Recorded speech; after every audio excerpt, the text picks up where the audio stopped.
All right, back live with you tonight, you're in Focus, and thanks for staying. On a poll recently run by the Social Research Foundation has reported positive sentiment on the government of national unity amongst ANC and DA supporters. The economic freedom fighters, which recently lost its deputy president, Floyd Shivambu, to the MK party, refused to join that government in a sense, or a coalition, if you like, as it is termed in other instances. It involves the Democratic Alliance, the Freedom Front Plus, and other smaller parties. Let's reflect now on 100 days of the government of national unity with the EFF Treasurer, General Omphile Maotwe, who joins us in the studio. Thank you for coming in. Good evening. Good evening to you, Tawo. Good evening to the viewers. Yeah, it's now no longer just a pipe dreams, 100 days in. When it happened in July, I'm saying the statement by the leader of your party said that the government of national unity will collapse as soon as President Cyril Ramaphosa vacates his seat at Luthuli House. You still think that is going to happen? Yeah, no, we do. So it has been a trend in the ANC that when you are on your second term, and I mean, he can't come back again as a president of the country. He can't come back as a president of the ANC. And people now start to align with the new leadership that is coming on board. So he's going to lose power. He's going to lose his followers in the ANC, and they're going to start aligning with the new leadership. But so does the market, so does all business people. Once they see that you're losing power, they move to where they think the power will swift to or sway to. So it will collapse because this so-called GNU, it's a new liberal group that you see being led by Ramaphosa from internally in the ANC. And you know that in the ANC, they don't have the stand. They said that themselves, that they are not socialists, they are not communists, but they stand for anything. So they don't call it the broad church. They call it the broad church, yeah, themselves. So they take everything and anything. So they don't have, in Setswana we say, lerapo la mokwatla. They don't sleep with a solid backbone. So whatever happens, whatever comes, they will take. And once the anti-capitalist group in the ANC starts to emerge and shift towards the socialist move, you'll see that this GNU is going to collapse. Look, Tawo, the reason why we did not join this so-called GNU is that we couldn't afford the compromise. It was going to be a huge price for us to pay to explain to our people how we are moving away from expropriation of land without compensation, because once you enter into that coalition, you lose who you are. We stand for the people, we stand as socialists, but what does the GNU stand for, really? It's mixed up with even the previous regime that captured this country through colonization and imperialism. So how do we then go into the same table and say, let's work with these people? Firstly, we have not healed as a country because our cries have not been heard. We've not heard back our land. The land is still in the hands of those who colonized us, those who ruled during apartheid. Now, you are saying we need to forgive people who are not asking for forgiveness, and even worse, work with them. As the EFF, we're going to disappear because the rush to go into a cabinet, into ministerial positions, 5 years down the line, the sacrifices would have been so huge that you can't come back and say to our people, we have failed. And the people are going to say, but we are fine again. We must just as well close shop. So what do you make of the research that was done by this foundation that seemingly is pointing at MK party retaining its 12%, but yourself as the EFF, because of the GNU, your popularity dwindling down 6%? Who did the research? The Social Research Foundation. And who are they are the same guys who would have predicted that there will be a government of national unity before we went. They are funded by who? I don't know. Do you know who they're funded by? So go and check. I don't know myself, but I'm skeptical, Tawo, because he who feeds you controls you. So they're going to control the narrative that says GNU is working, even though it's not working.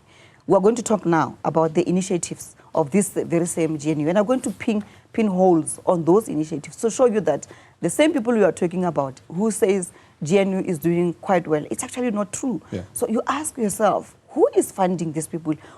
We see now the media. I mean, there was another research that was done that says GNU is far much better than anything that could have been envisaged, particularly if the EFF would have been part of it. Even during the negotiations with the ANC, we saw some analysts saying that the rand is strengthening when there's a discussion with the DA and FF+. But once there's a discussion or a meeting with the EFF, then the rand dwindles.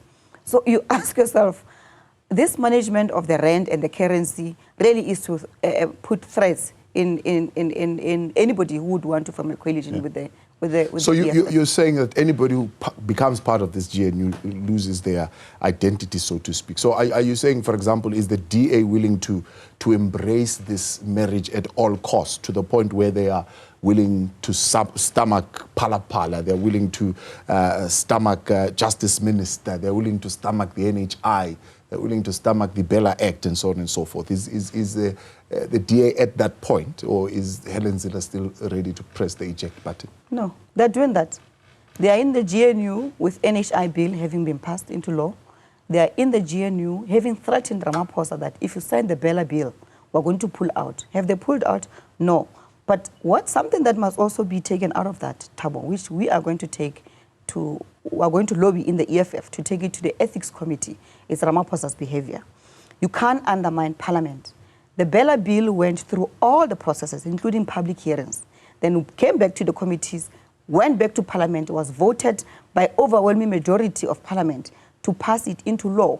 Ramaphosa then, instead of signing, he says, I'm signing these provisions except 1, 2, 3, because I need to do more consultation. More consultation with what? Effectively, Ramaphosa is reopening the public hearings in a corner somewhere where only him has got access to those things. So which process is that he's dealing with? Who mandated him to go and open? Because, Thabo, the president can only review and act if it has been set aside by the court of law. It hasn't been. But there's Ramaphosa reopening a Bella bill that was passed by parliament. So he's actually urinating on parliament. It seems to have, I mean, I can't read the president's mind, but part of it is business having rejected to come in and sign the second edition of the business government partnership because of the NHI bill that they didn't want, and of course wanting to have a broader consultation also on the Bella. Which process is that? That comes to an end and then it gets reopened. I'll give you an example how we can reopen something. So the Reserve Bank, the Nationalization of the Reserve Bank Act, a bill, sorry, that was brought forward to Parliament by the Commander-in-Chief and President Julius Malema, was not concluded in the 6th administration. So in the 7th administration, we resuscitated that private member's bill. That's how you resuscitate a bill. But you can't at the point where Parliament has already passed. It has gone through public hearings. It has gone through. So this is how the process starts. It starts as a bill. It comes to the committee. It gets debated in the committee. And then it goes out for public. When it comes from public, there is something that is called desirability. Yes. Whether this bill is going to be desirable. And then it gets debated. Then the committee takes a position that then it goes back to Parliament for every member of Parliament to vote on it. And then from there, once it's voted, the president must just put his pen and sign the bill. Now, President Ramaphosa must tell us which process is that after all that scrutiny, all those public hearings, desirability of the bill, going back to the committee, being agreed to in Parliament, and for him to sign, and then he says, I'm reopening. Is it not akin to, for example, nominations being given on who's going to be the public protector? The president sits and looks at this and says, no, I'm not happy with this name, take back, do the process again. It happens with bills as well. Say, not happy with this particular, go ahead and discuss it again. But you can't reopen it. He's reopening it. And the issues that have been raised are from the same group. So the one issue is, don't take away the powers of the SGB to the HOD. Yeah. That's the one group. The second group says, no, we're not happy with the sex education. But who exactly is saying that? Is the churches. Who are these churches? Are the same group. So there is Thabo having 3 wins. And he says, look, I don't want to appear to be opposing everything. Let me be seen to be opposing one. So you oppose one, and then you fund Omphile to say, go and oppose the second one. So that's exactly what is happening. Yeah. So you can't, after Parliament has taken a decision. Why are you not exposing that this is the same person? We're exposing it, and we're saying, but we're going to deal with Ramaphosa, because the problem here is not those AfriForum people. It's Ramaphosa. Why is he agreeing to that? Because he should have asked them, where were you when the public hearings were conducted? They were there. They probably even made submissions in the committees. And now they want to come and have some corner boardroom arrangement with Ramaphosa, undermining everybody and the process itself. The rules of parliament are being undermined by Cyril Ramaphosa, and we can't take that. We are going to really lobby that we take this matter to the ethics committee. He must appear and come and explain himself. Where does he get the powers to reopen the bill that was closed by Parliament? One of the other issues that you had committed to certainly pushing was the relook into the independent panel report to be reconsidered by Parliament. I think it's a matter that's still in court. The Parliament? Yeah. Yes, it's coming, I think, towards the end of this month. Yeah. Do you believe the DA will vote with you on that? No, the DA is clear. They say that they're not entering those things anymore. The DA are at the point where they want themselves to be. So they don't stand for the truth. Actually, we see the DA for who they are. The DA rubbished the bloated cabinet, remember, in the 6th administration. They said Ramaphosa has got a big cabinet. Today they have got even a bigger cabinet than it was in the 6th administration. The DA came and said, no, we actually don't think there's any problem with a parliament. We're okay with it because we got what we wanted. You guys want to remove our guy, and we're happy with our guy. So we're not expecting anything from the DA, but the truth remains the truth. Even if one person stands and tells the truth, Thabo, we are willing as the EFF to stand alone on the side of the truth. Let the DA dodge and go up and down. Let the DA lie to the people. Let the DA show the people who their true colors are. But Tina, we remain resolute. We will tell the truth, even if it's only us who are standing on the side of the truth. Yeah. Looking at the politics of local government and looking at the politics of central and provincial government, it seems the arrangements there are not necessarily the same. Do you think, for example, the Tshwane matter, or the arrangements that you come up to in Tshwane, the arrangements that you come up to with the ANC in Ekurhuleni could threaten the stability of the GNU? We don't care what happens to the GNU. We're not part of that thing. But we are very proud of the comrades of Gauteng. They stood their ground. They showed madam that, madam, you will not be federal here. There's no federal in the ANC. Gauteng went ahead without the blessings of the DA to make the government of Gauteng. They went to remove the DA from power. Madam came and made noise and said, if you remove my mayor, we're going to walk away. Where is she now? He's removed, that guy. So we don't care what happens. It doesn't really affect us. We are happy that the comrades of Gauteng are showing leadership. This is what should have happened in the national leadership of the ANC. Because, Thabo, we said to them, you've got your numbers, we've got our numbers. Together with maybe the likes of MK, PAC, we can form government. Why do you want to form government with these people? By the way, if you look at the manifesto of the DA and the FF+, go and read it. It says we want to remove the ANC from power and exclude them in everything. Today, the same people who were saying we don't want you, they are with them. But when we said that in our manifesto in 2013, that it is inevitable that the ANC will not die. The ANC will die a slow death. And research shows that from 1994, the numbers have gone down. Even worse now, this Ramaphosa, who's been praised by the media, took the ANC from 57% down to 40%. The darling of the media, of the DA, took the ANC down. So what we are saying is that the ANC will not live beyond. But I'm saying, even with that 40%, the ANC is still the biggest winner if you look at what portfolios it holds and the ability to be able to retain particular provinces through this arrangement. So yes, they could have lost, but they actually did win.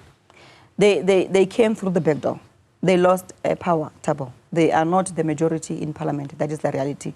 And with the compromises that they made now, it's going to go worse. If the ANC comes back in 5 years with 25%, they'll be very lucky, I can tell you now. Because you can't go into a government of national unity with people who say there's not a chance of ever even bringing the issue of the land question on the table. We can never. So the compromises were made in prior 1994, right? And that's why you saw the polls of the ANC declining in each and every election, because it was just too much sacrifice that they made. What are the sacrifices they made? They said to these settlers, you take economic power, give us political power. And then with that political power, they have not transformed anything. If anything, The rich people got even more richer. The poor people got even poorer. Today, we sit here, me and you, Thabo. The levels of inequality in the country are skyrocketing. The levels of poverty in the country are skyrocketing. So the 1994 project has dismally failed. And it's still going to continue to fail now because they are in a more compromised position, because they don't stand for anything. That's why you can see the sitting president, instead of signing the bill into law, saying, I will sign but exclude 1, 2, 3, I'm still consulting. Who is the consulting with? The proper right-wingers who are not even hiding it, who are not ashamed of being right-wingers. Why? Because they want to protect their image. They want to protect who they are. So you want us to lose who we are for the sake of rushing into ministerial positions? Sorry, we're not coming. So would you characterize the day of action today by COSATU, I suppose, as an indication of some sort of that tension that is existing around the government of national unity, that COSATU, even though they're alliance partners, they would want to march against the same government? But that is the first time that they've done it. COSATU is a fake. COSATU is fake. How can COSATU, that stands for the people, agree with the ANC to be in this government of national unity? We issued a statement not very long ago about this two-pot system that seeks to enrich even more the insurance companies than the workers. We see almost 50% of municipalities having not paid money that they're supposed to. They've taken from the workers, but they've not paid it to the Pension Fund Commission. The Pension Fund Administrator came and said, these people are defaulting. Has COSATU ever marched for that? They never did. So they are a fake, Thabo. They are just trying to really keep the workers busy with nothing. But nobody should take COSATU serious.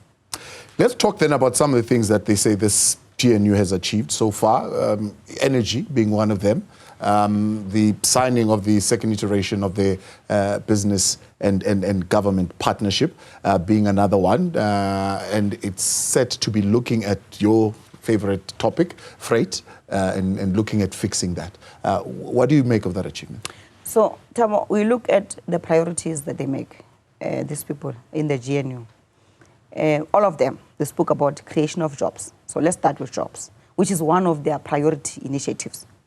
They said they're going to create, Ramaphosa said, he's going to have a presidential stimulus that creates 1.7 million work and livelihood opportunities. You sitting there, you don't know what work and livelihood opportunity is. I don't know myself. While we're still waiting to understand what exactly is he talking about, there comes Stats SA saying, in this quarter, the past quarter that just finished now, 158,000 jobs were lost, pushing the unemployment rate from 32.9% to 33.5% in just 3 months. Now, where are these people who campaigned over job creation when we are losing jobs? As if that is enough. Then you go, your point that you just made now of the railway ports. How does Transnet sign an agreement with Greenrod to operate Richards Bay Port, which has been one of the best performing ports in the country, by the way? And what is it that Greenrod is bringing on the table? Which skills are they bringing? Which expertise are they bringing? Which funding are they bringing on the table to run the ports efficiently and effectively? Then the third one is this, with the same ports.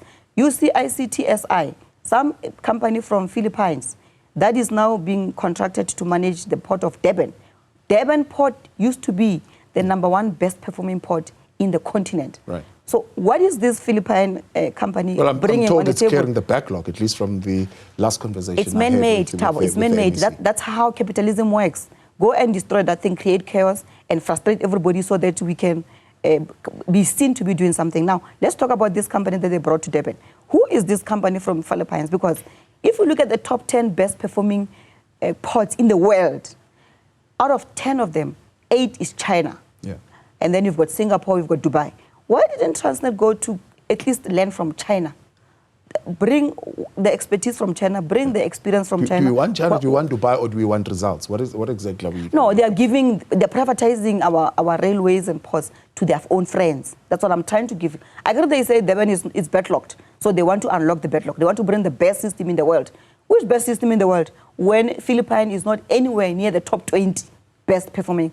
I'm saying if they were really genuine about bringing efficiency and effectiveness in the ports, they should go to the best performing ports in the world to come and assist Transnet. So they are not. Yeah. The third one, Thabo, is They said that the auctioning of the broadband spectrum will create lower data costs. Are we feeling that as a country? No, we're still paying the same. We're still paying the same. Yeah. So what exactly were they talking about? Well, others are saying the data costs are quite low. Maybe you and I are just not feeling them because of how much we use data. Because they're not low. No, they're not low. There's been an outcry of high data costs in the country. If honestly they were low, everybody will be feeling it. Everybody will be connected. Our people are unemployed. Our people want to use the network, the internet, to look for jobs, you know, to upskill themselves. They can't because data is very expensive. If it was cheaper indeed, you would have seen it running everywhere, even in the townships. People will be happy that now we can access data at a cheaper cost. It's not. So all the initiatives of the GNU, let's talk about education, basic education for an example, which the Minister of Basic Education herself said that she's worried because she might lose millions of teachers because of austerity measures. Yeah. But how come this thing was in the priority? So what have they done? The reality is that she's actually confirming that GNU has failed in the 100 days.